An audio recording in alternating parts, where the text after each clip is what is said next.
பண்ணுறதுன்னு இன்றைக்கி பார்க்க போகிறோம். மாங்காய் ஊறுகாய்க்கு நல்லா புளிப்பு மாங்காயாக இருந்தால் தான் நமக்கு கெடாமல் இருக்கும். நான் இது போல் 2 மாங்காய் எடுத்திருக்கேன். இதை கழுவி தொடச்சிட்டு கொஞ்சம் பெரிய பீஸாக கட் பண்ணிக்கலாம். இது போல் கொஞ்சம் பெரிய பீஸாக போட்டுக்கலாம். ஒரு பீங்கான் ஜாடியில் நம்ம மாங்காயை போட்டு வச்சிடலாம். கையில் ஈரம் இருக்கக்கூடாது. கல்லுப்பு இந்த கப்பில் 1/2 கப் எடுத்திருக்கேன். இதை பவுட்ரு பண்ணியும் போடலாம். நான் முழுசாகவே போடுறேன். குலுக்கி விட்டோம்னா கரைஞ்சிரும். இது கொஞ்சம் நேரத்துலேயே தண்ணி விடும். மறுபடியும் குலுக்கி விடணும். 2 நாள் ஊற போடலாம். இடையில குலுக்கி விடணும். சுத்தமான துணி எடுத்து மூடி கயிறு போட்டு கட்டி வச்சிடணும். அப்போ நமக்கு உள்ள ஏரேஷன் கிடைக்கும். 1 நாள் ஊறிடுச்சு. இடையில இப்படி குலுக்கி விட்டேன். அடியில் இருக்கிறது மேலே வர்ற மாதிரி ஃபோர்ஸாக குலுக்கி விட்டால் வந்துடும். நல்லா ஊறிடுச்சு. வெந்தயம் இந்த ஸ்பூனில் 2 போடுறேன். லேசாக செவக்கட்டும். லோ ஃப்ளேமில் வச்சு தான் வறுக்கணும். கட்டி பெருங்காயம்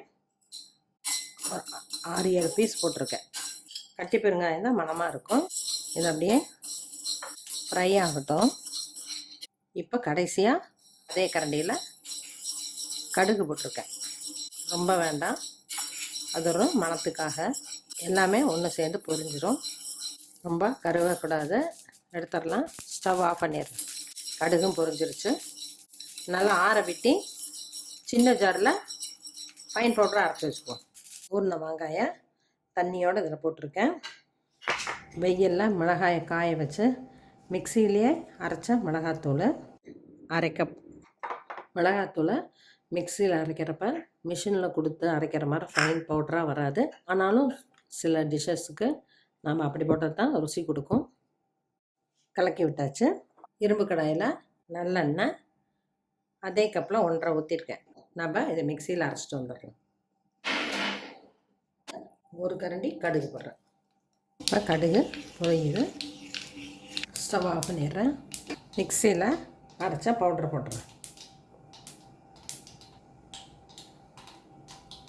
கடுகு கொஞ்சம் எண்ணெயை இதில் ஊற்றிடலாம்.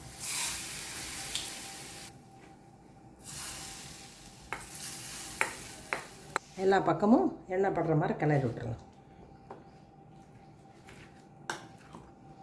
நான் காஷ்மீர் சில்லி பவுடர்லாம் போடுறதில்ல.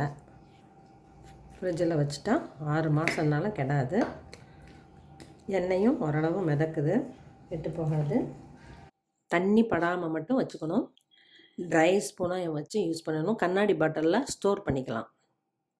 மாங்காய் ஊறுகாய் ரெடி ஆயிடுச்சு. இது தயிர் சாதம், சப்பாத்தி எல்லாத்துக்குமே காம்பினேஷன் நல்லாயிருக்கும். செஞ்சு பாருங்கள், சாப்பிட்டு பாருங்கள். பிடிச்சிருந்தா சப்ஸ்கிரைப் பண்ணுங்கள், ஷேர் பண்ணுங்கள். தேங்க்யூ.